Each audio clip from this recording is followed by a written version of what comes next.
Welcome to IshaniVlogs. అందరూ ఎలా ఉన్నారు? బాగున్నారా? ఫస్ట్ టైం ఎవరైనా మన ఛానల్ని చూస్తున్నట్లయితే ప్లీజ్ ఛానల్ని సబ్స్క్రైబ్ చేసుకోండి. అలానే పక్కనే ఉన్న బెల్ బటన్ని క్లిక్ చేసి ఆల్ అనే ఆప్షన్ని క్లిక్ చేయండి. ఇలా చేయడం వల్ల నేను వీడియో పెట్టిన వెంటనే మీ మొబైల్కి నోటిఫికేషన్ వస్తుంది. అలానే మీకు ఈ వీడియో నచ్చినట్లయితే లైక్ చేయడం మాత్రం అస్సలు మర్చిపోద్దండి. మీరు ఆల్రెడీ మన ఛానల్ని సబ్స్క్రైబ్ చేసినట్లయితే చాలా థ్యాంక్స్ అండి.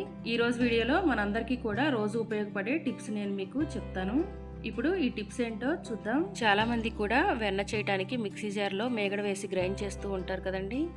అలా వెన్న తీసిన తర్వాత మిక్సీ జార్ మొత్తం కూడా చాలా జిడ్డుగా అయిపోతుంది కదా.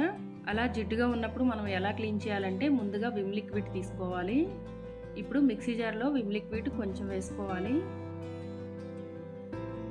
తర్వాత దీనిలో హాఫ్ గ్లాస్ వాటర్ యాడ్ చేసుకోవాలి. ఇప్పుడు మిక్సీ జార్ మూత పెట్టి కొంచెం గ్రైండ్ చేస్తే సరిపోతుంది. చూడండి, కొంచెం గ్రైండ్ చేసిన తర్వాత పైపైన జిడ్డంతా కూడా పోతుందనమాట. ఇప్పుడు దీన్ని మనం కొంచెం సోప్తో రుద్దితే చాలండి, చాలా శుభ్రంగా అయిపోతుంది, జిడ్డంతా కూడా పోతుంది. చూడండి, నేను ఇక్కడ కొంచెం సోప్తో రుద్దిన తర్వాత ఎంత శుభ్రంగా ఉందో, జిడ్డు మొత్తం కూడా శుభ్రంగా పోయింది. ఇలానే మీరు మినప్పిండి కానీ ఏదైనా రుబ్బినప్పుడు కూడా ఎక్కువ జిగురుగా అంటుకొని ఉంటుంది కదండి. అప్పుడు ఇలానే మీరు కొంచెం విమ్ లిక్విడ్ వాటర్ వేసి ఒకసారి గ్రైండ్ చేస్తే అది కూడా శుభ్రంగా పోతుంది అనమాట. అలానే గోధుమ పిండి ఎప్పుడైనా మనం మిక్సీ వేసినప్పుడు ఇలా శుభ్రంగా క్లీన్ చేసుకోవచ్చు. ఇప్పుడు నెక్స్ట్ టిప్ ఏంటో చూద్దాం. మనం మెంతికూర తీసుకున్నప్పుడు ఇలా ఒక్కొక్క ఆకు కోస్తూ ఉంటాం కదండి. కాడలు లేకుండా ఇలా ఒక్కొక్క ఆకు కోస్తూ ఉంటే మనకి టైం కూడా ఎక్కువ వేస్ట్ అవుతుంది.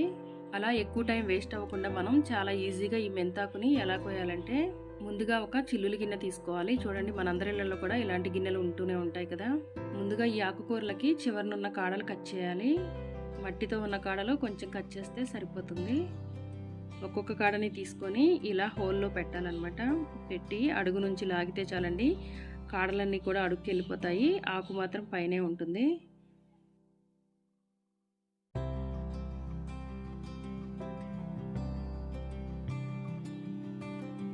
ఇలా చేయటం వల్ల మనకి పని త్వరగా అయిపోతుందండి. చూడండి, ఆకంతా కూడా పైకి వచ్చేసింది.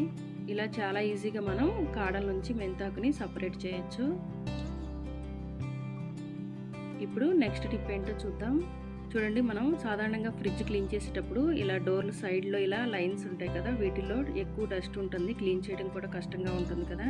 అలాంటప్పుడు మనం ఒక ఇయర్ బడ్ తీసుకొని దాంతో ఇలా క్లీన్ చేసుకుంటే చాలా ఈజీగా దానిలో ఉన్న డస్ట్ అంతా కూడా పోతుంది.